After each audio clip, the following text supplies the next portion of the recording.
Go through the open entrance and destroy the Solg control system from the inside. Tunnel run is gonna suck. But you can only destroy one of them per attack run. Are you fucking Furthermore, kidding? the ground forces will not be able to keep the entrance shutters open for very long.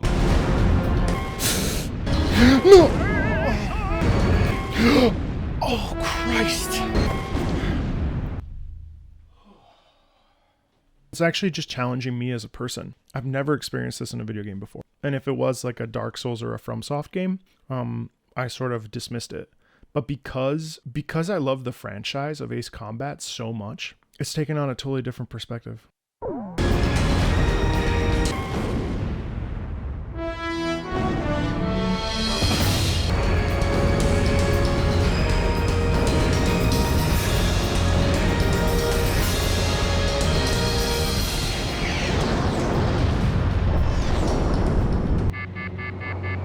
I've received a data link from your guy, Vods, with the Solg's structural details. The Solg's outer shell is a rotating accelerator. The only way you can attack its core structure directly is through the gaps in this accelerator. That's bad news. This will be tough. We gotta stop that thing, Grim! I know! Captain Nagase! Yeah! Boys, let's go! The Solg is 80 miles from the capital city, Auren.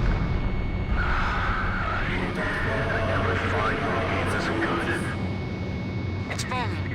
It's so huge. We gotta destroy it! Don't let it hit the ground in one piece! Shoot the panels. They should break easily.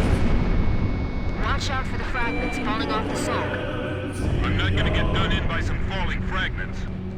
I'm used to desperate situations, but this one is the worst! All enemy planes destroyed.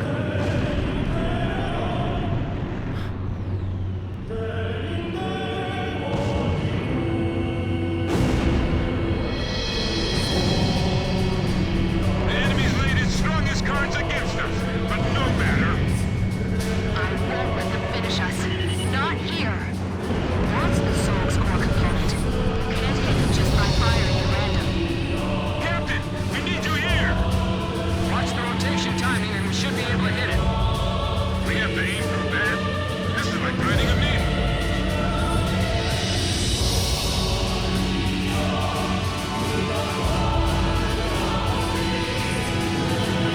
You can see the Solg fragments reflecting right here. All that's left of their hatred is this.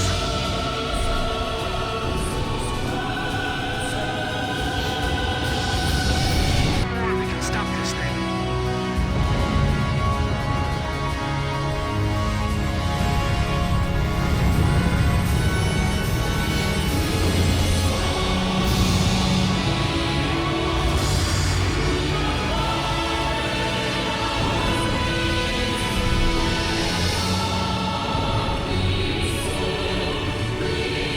This is our final fight.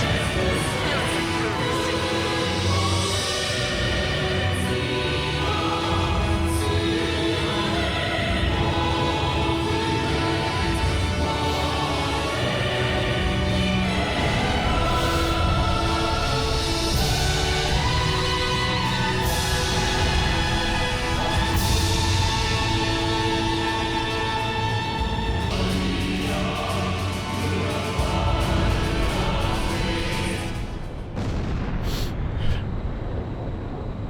That was so beautiful. Wow. It's one of the most beautiful pieces I've ever heard. When history witnesses a great change, Razgriz reveals itself, first as a dark demon. As a demon, it uses its power to rain death upon the land, and then it dies. However, after a period of slumber, Razgriz returns, this time as a great hero.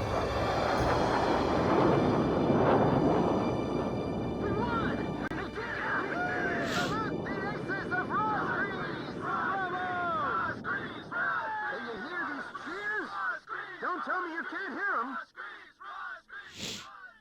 So I come at this from a different angle, right, than a lot of folks, because I come at it from the angle of like career and opera. When I heard the Unsung War, I like was moved beyond belief, right? Like the culmination of it, I wasn't even frustrated with the tunnel run so much as it was just like my heart rate and like my body, like I had a physical reaction to doing it. Like I didn't even know if I could do it today. What I really admire and love about Ace Combat that I wish more people would be able to tune into is that we perceive it as just this like silly plane game. But it is a truly, truly like moving experience that literally like will rock you, that moves your entire body.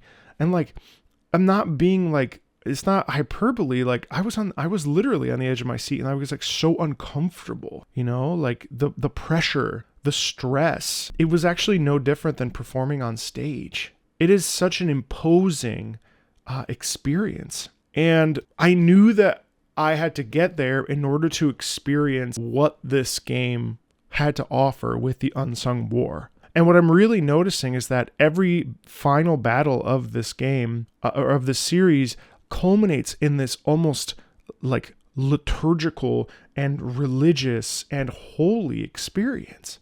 Like these games go beyond even the mythology of 7. Ace Combat 4 and Ace Combat 5, but especially 5, you really feel like you are a god and you are fighting against an anti-god. And it's like lifting, it like lifts, it lifts itself up and out and thrusts itself, no pun intended, into this like sensation of literal like life or death circumstances. And this one, I think, really nailed it because so much of it was based around the legend of Raz Gris. And what, you know, I think it's really hard to replicate this because they nailed it so well in 5. They nailed the sensation of the slow climb. You know, yeah, in terms of storytelling, like you hear the motif so frequently, but then when it really reaches its peak in Unsung War, it's just, I cried. I don't cry at games. The last game I cried was Final Fantasy XIV 2 years ago, and that was because I was in the process of mourning my dad. Same with Undertale, because I was mourning who I was before my dad died at that moment, right? So Unsung War, I was crying out of like sheer beauty for what this song was capable of producing, what the team, what Keiki Kobayashi produced. That's astounding. I cannot get over, like, in theory, like it's just a giant fucking thing and you fly into it and you try to shoot it and it dies and it goes down, right? But they literally clear the space out, leave silence, and then you're thrust into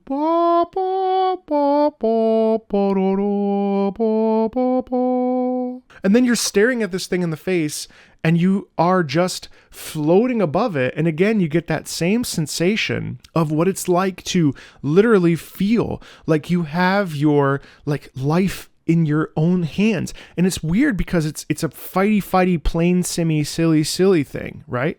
But like, again, it's the idea that what I find different from other difficult games like Dark Souls or whatever is that there's always like a safety net.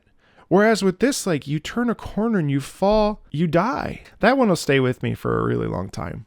That one's going to stay with me for a really long time. That was an incredible experience. Incredible experience.